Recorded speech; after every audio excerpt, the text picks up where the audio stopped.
Lumutang na sa mga otoridad ang ilan sa mahigit 50 local government executives sa bansa na pinangalanan ni Pangulong Duterte na sangkot umano sa iligal na droga. Lahat ng mga lumapit sa mga otoridad iginiit na hindi totoo ang aligasyon. Narito ang report. Buong Pilipinas kasi may naglaro. How is it that is in this magnitude? It is because government personnel were into it. Sa mahigit 150 tao sa gobyerno na sangkot umano sa droga, ayon kay Pangulong Duterte, 56 ang mga dati at kasalukuyang mambabatas o alkalde sa iba't ibang bahagi ng bansa. Kasama rito ang mag-asawang Hector at Madeline Ong. Dating alkalde ng Lawang, Northern Samar si Madeline at ang asawa niyang si Hector ang incumbent mayor. Nagpunta mag-asawa sa CIDG kasama ang kanilang abogado. We did come here to report in compliance with the order and further indicated that these two named Mayor Hector Ong and former Mayor Madeline Ong have not at all involved in any illegal drug. Nagpunta na rin sa pulisya si San Rafael Bulacan Mayor Cipriano Villalobos Jr. na handa raw makipagtulungan sa pulisya. Pati na si Sagyaran Lanao del Sur ex-mayor Rasmia Noni Badrang Macabago na nagsabing inosente siya. Sa Camp Crame din nagpunta si Mayor Felix Castillo ng Langiden Abra para raw linisin ang kanyang pangalan. Kahapon naman nagtungo sa Cagayan Police si Lasam Mayor Marjorie Apel Salazar ng Lasam Cagayan.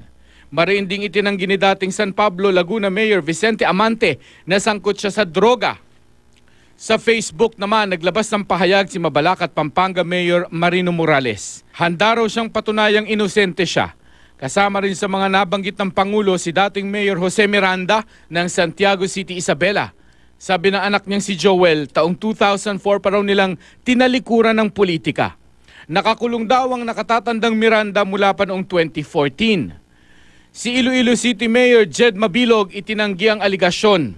Itinanggi rin ni dating Cebu City Mayor Michael Rama ang aligasyong protektor siya ng mga sangkot sa droga. Put yourself here. What will you be feeling? Surrender will only mean you have committed.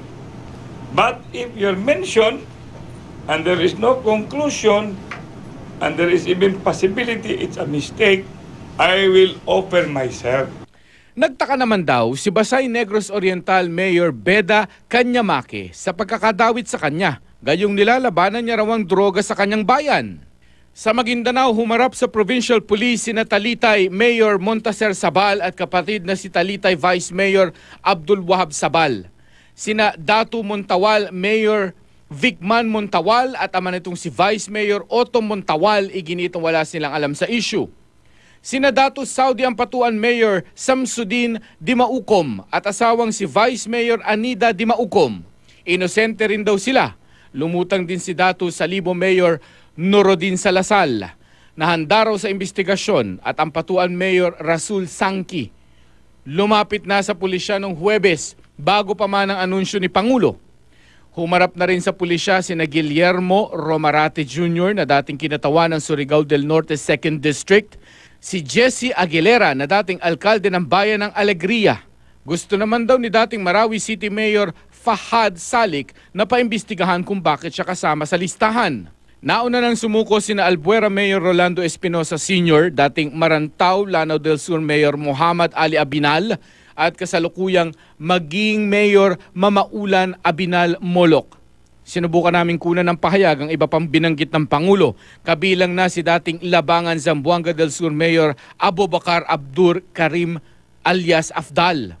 Pero sabi ng mga tao sa lugar, matagal na itong wala sa kanilang bahay. Nauna nang sinabi ni Interior and Local Government Secretary Mike Sueno na isa sa ilalim sa patas na investigasyon ng mga incumbent local executives.